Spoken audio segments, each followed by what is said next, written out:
One of my favorite productivity tools for getting the thoughts out of my head, clearing my mind so that I can sit down, I can focus and concentrate on whatever task is in front of me, is this simple concept called the second brain. And I've talked about this at length in other videos, but the simple concept here is having a journal or a piece of software where you can take all of those chaotic thoughts swirling about your brain and dump them into a safe place that your mind now knows, hey, I don't have to hold on to these thoughts anymore.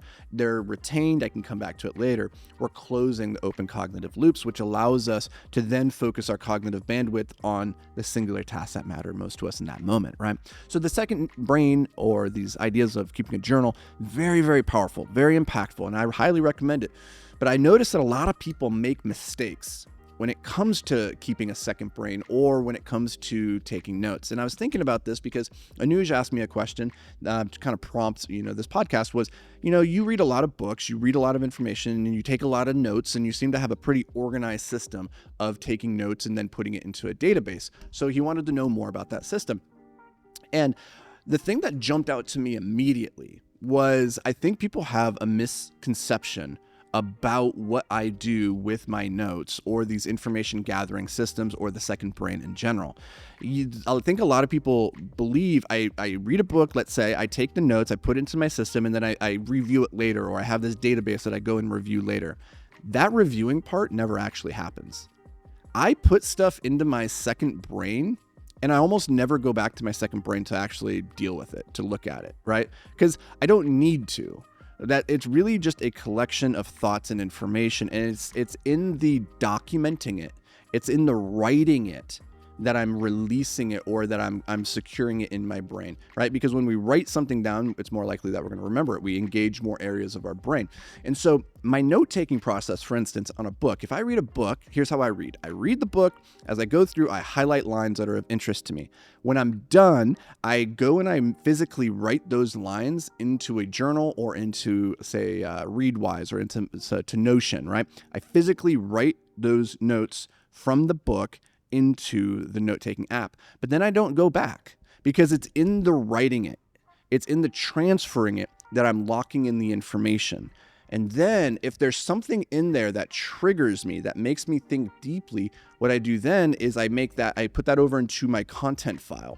And then later when I'm journaling, I use it as a prompt. Or if I'm creating a piece of content for Twitter or for LinkedIn or for a video like this, I use it as a prompt. I go and I look and I go, hey, I read this book a while ago, and there was this quote and it stood out to me, and I transferred that to my content file. Now when I look and I want to create something new and unique, I might look at that and then say, what do I think about that? How would I articulate that idea in my own way? How would I express my understanding of that concept, right? But I'm not going back at any point and being like, I wonder what were all the highlights from that book over here that I read. It doesn't work like that for me. And in the same way with my second brain, when I'm documenting things, it's the documenting part of the process that's the valuable part of the process.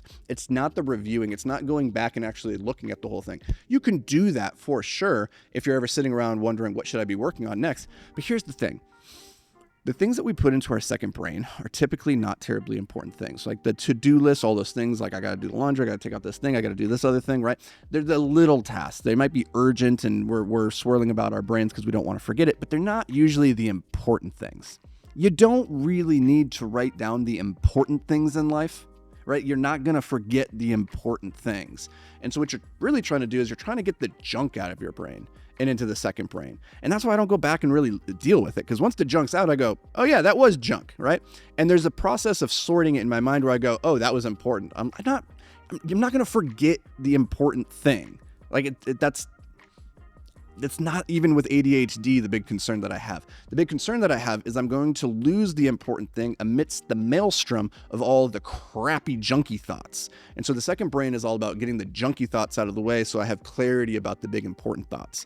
So that's kind of how I use Notion. That's how I use second brain. That's how I use my note-taking process. And maybe there's some things in here that you can take out of it and apply to your own life, because I think a lot of people, they get so locked into having this really complicated note-taking system or second braining system where they're like, man, I put all these things in here and now I have like this file over here, this thing over here. And like they spend all their time creating this masterful organization system so that they have a way of finding the information in the future, right? Because that's really what organization's about. It's about making easy retrieval of information. I don't do that. my second brain is kind of chaotic. If you looked at it, you'd be like, I don't want to be in here any longer. This is stressful. I'd be like, yeah, I don't either. I put the stuff in there and then I go away. Like that's my junkyard. That's how I treat my second brain. It's more of a junkyard.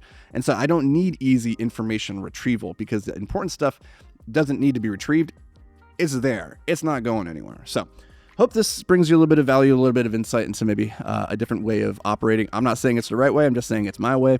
And if you're trying to emulate any of the behaviors that have helped me get to where I am, any of the systems that I talk about here, I think it's helpful to have a fuller view of how they're being used and not getting so locked in that you become a slave to the system, and that you look at these things and you say, how does this serve me? And if your note-taking system and your file retrieval system isn't serving you and you're not using it and you're spending more time just maintaining it than you are actually utilizing it, let it go. You don't need it. It's just we'll call that mental masturbation. It's the perception of productivity when all you're really doing is watering fake plants. So stop watering fake plants. Go be awesome. I'll see you guys in the next episode.